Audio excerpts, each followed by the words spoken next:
Hello YouTube family, कशा आहात? तर बघा, आज बनवणार आहे. आज आहे सोमवार, तर आज दुपारचा मेनू आहे पनीर मसाला. तर पनीर मी मॅरिनेट करून ठेवलेलं होतं, मीठ किचन किंग मसाला लावून.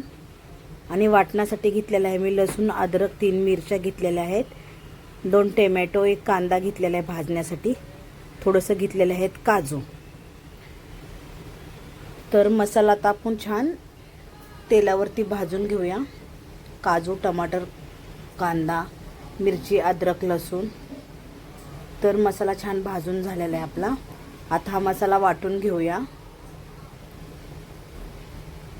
मसाला छान वाटल्यानंतर कढई गरम करायला ठेवूया आपण. आणि कढईमध्ये तेल टाकून, हे बघा तेल गरम झालेलं आहे, त्याच्यामध्ये जाईल आपली कस्तुरी मेथी, मीठ, हळद, किचन किंग मसाला. हे बघा छान तेलावरती परतलेला आहे. बटर पण टाकू शकता, पण आज बटर संपलेला आहे म्हणून बटर नाही टाकलेला मी. आणि हा मसाला छान परतून घेऊया भाजलेला. आणि बाजूला मी कोळसा ठेवलेला आहे छान गरम करायला, कारण का कोळशाचा आपल्याला स्मोक द्यायचा आहे भाजीला, तर खूप छान भाजीची टेस्ट येते. बघू शकता मसाला छान, मसाल्याने तेल सोडलं का पनीर टाकून घेऊया. पनीर पहिलेच आपण मॅरिनेट करून ठेवलेलं होतं. आणि ह्या पनीर मसाल्याबरोबर मी बनवले आहे टिफिनसाठी चपात्या. तर हे बघा मसाला छान आहे, बघा पनीर पण आपलं टाकून झालेलं आहे.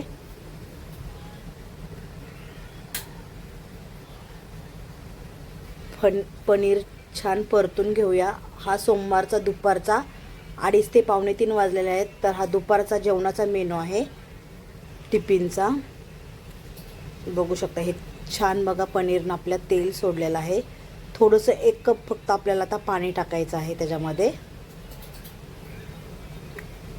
पहिला पनीरला आपला स्मोक देऊया आणि नंतर छान तेल सुटल्यानंतर एक अर्धा कप या 1 कप पाणी टाका. फक्त जेवढे पनीर भिजतील तेवढंच आपल्याला पाणी यूज करायचं आहे, कारण का जास्त आपल्याला पातळ नाही करायचं.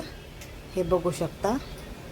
आता थोडंसं आपण अर्धा कप पाणी टाकून घेऊया. हे बघा तेल दिसते तुम्हाला, पनीरनं तेल सोडलेलं आहे. हे बघा आपण अर्धा कप पाणी टाकून घेतलेलं आहे. तर हा आपला झालेला आहे पनीर मसाला रेडी. आणि त्याच्याबरोबर आहेत चपात्या. तर आता आपण टिफिन भरायला घेऊया. हे बघा रेडी झालेला आहे आपला पनीर मसाला. हा दुपारचा घरचा मेनू आहे माझ्या.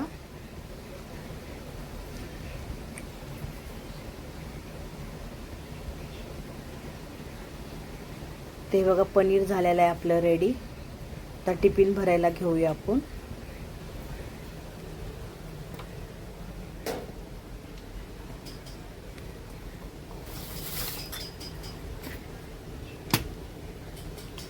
हे बघा टिफिन भरलेला आहे, पनीरची भाजी भरलेली आहे आपण. आणि आता चपात्या पण आपण भरून घेऊया टिफिनसाठी. तर हा सोमवारचा दुपारचा मेनू तुम्हाला कसा वाटला नक्की मला कमेंट आणि शेअर करा. आणि सबस्क्राईब करायला विसरू नका. Bye bye.